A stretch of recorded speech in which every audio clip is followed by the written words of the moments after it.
বিশ্বকাপ কি বিক্রি হতে যাচ্ছে? কেন কোটি কোটি ডলার দিয়ে সদস্য দেশগুলোর সমর্থন কিনতে চাইছে ফিফা?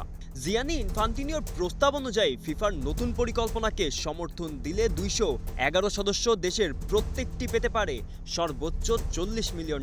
আর সেই সমর্থনের বিনিময়ে বিশ্বকাপ সহ ফিফার সবচেয়ে মূল্যবান টুর্নামেন্টগুলোর বাণিজ্যিক মালিকানার অংশ বেসরকারি বিনিয়োগকারীদের হাতে তুলে দেওয়ার পরিকল্পনা করা হচ্ছে।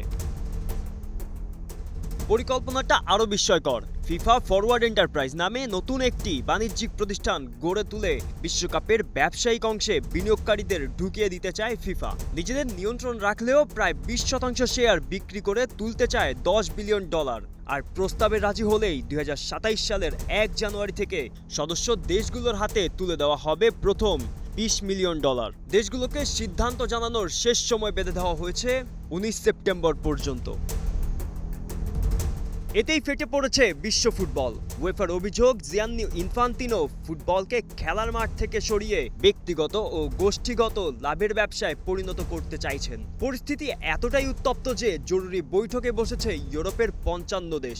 এমনকি বিশ্বকাপ বয়কটের সম্ভাবনাও আলোচনায় এসেছে। England FA, CONCACAF, AFC, FIFPro, ফরাসি ফুটবল ফেডারেশন, লা লিগা, জার্মান ফুটবল অ্যাসোসিয়েশন ও ইউরোপিয়ান ক্লাবগুলো স্বচ্ছতার অভাব, গোপনীয় সমঝোতা এবং সুশাসন নিয়ে ইনফান্তিনোর বিরুদ্ধে তীব্র প্রশ্ন তুলেছে। সবচেয়ে বেশি বিতর্ক তৈরি হয়েছে সম্ভাব্য বিনিয়োগকারী নিয়েও। অভিযোগের তীর এখন যুক্তরাষ্ট্রভিত্তিক থ্রিফ ক্যাপিটালের দিকে। জানা গেছে ডোনাল্ড ট্রাম্পের জামাতা জ্যারেড কুশনারের ভাই ইয়াশুয়া কুশনারের প্রতিষ্ঠিত এই প্রতিষ্ঠানই প্রকল্পটির নেতৃত্বে রয়েছে।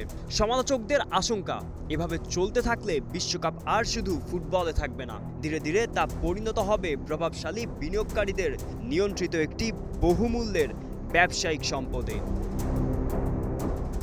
অবশ্য ইনফান্তিনোর ব্যাখ্যা সম্পূর্ণ ভিন্ন। তার দাবি এটি কোনো সম্পদ বিক্রির উদ্যোগ নয়, বরং বিশ্ব ফুটবলের জন্য এক সোনালী সুযোগ। অতিরিক্ত আয়ের পুরোটা তৃণমূল ফুটবল ও উন্নয়ন প্রকল্পে ব্যয় হবে বলেও আশ্বাস দিয়েছেন তিনি। কিন্তু সমালোচকদের পাল্টা প্রশ্ন, এটা কি সত্যিই ফুটবলের উন্নয়নের উদ্যোগ, নাকি উন্নয়নের আড়ালে বিশ্বকাপকে ইতিহাসের সবচেয়ে বড় বাণিজ্যিক চুক্তির অংশ বানানোর প্রস্তুতি? গোলাম মোর্শেদ, স্টার প্লে।